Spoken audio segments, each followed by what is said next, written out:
Most of us are walking around with a ticking time bomb in our pockets. We don't call it that, of course. We call it a retirement plan. But let me ask you something for a moment. If you stopped working tomorrow, how long would your money actually last? A year? 5 years? Or would it run out much sooner than you expect? Most people never really calculate this number.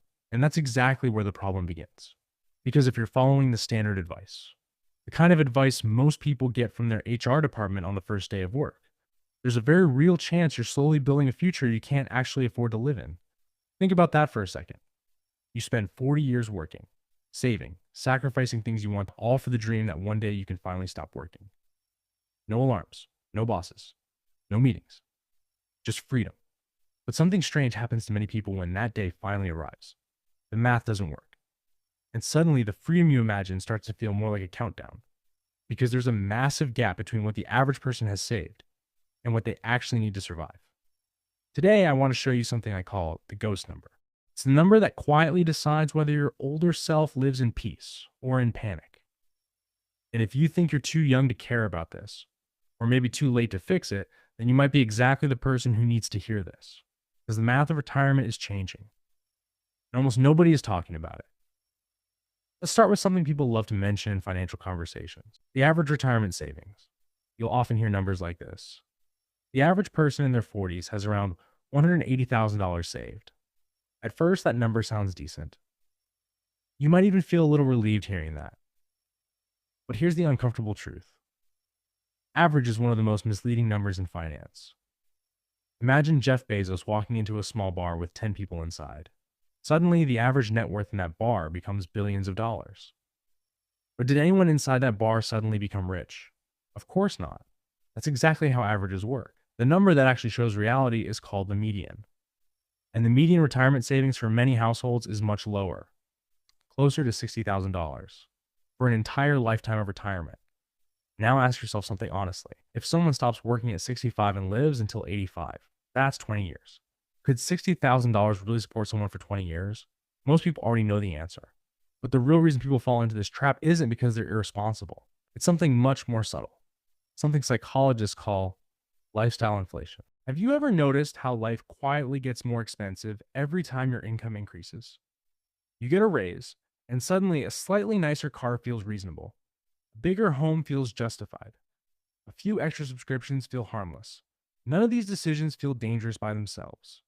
But over 20 or 30 years, they slowly steal freedom from your future self. And the strange part is that most people never notice it happening. Now let's talk about the three different versions of you. Because retirement mistakes usually happen in three predictable stages of life. The first version is the 20-year-old you.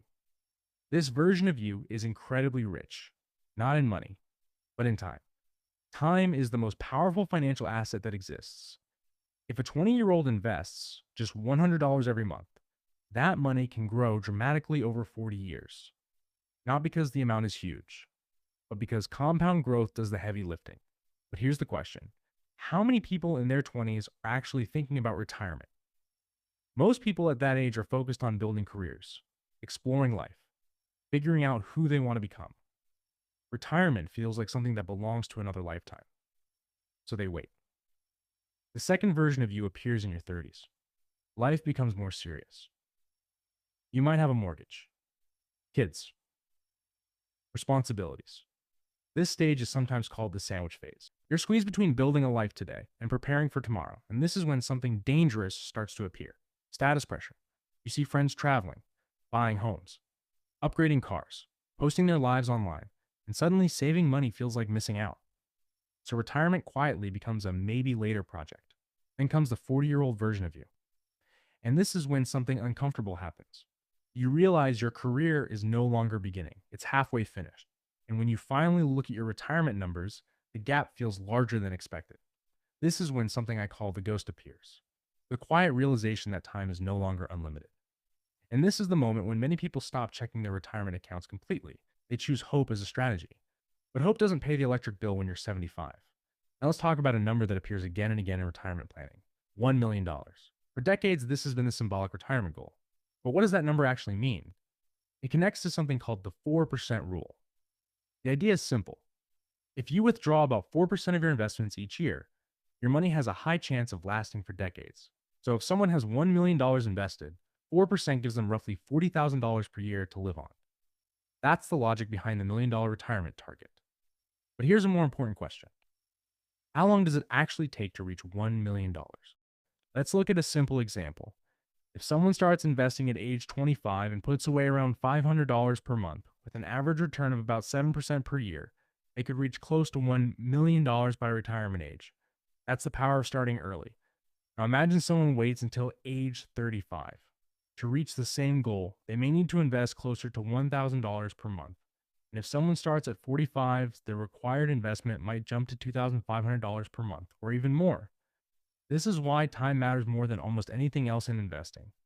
But here's the most important insight. The goal isn't perfection. The goal is progress. Even reaching $300,000 or $500,000 can dramatically change your financial freedom later in life. Now here's a mindset shift that changes everything.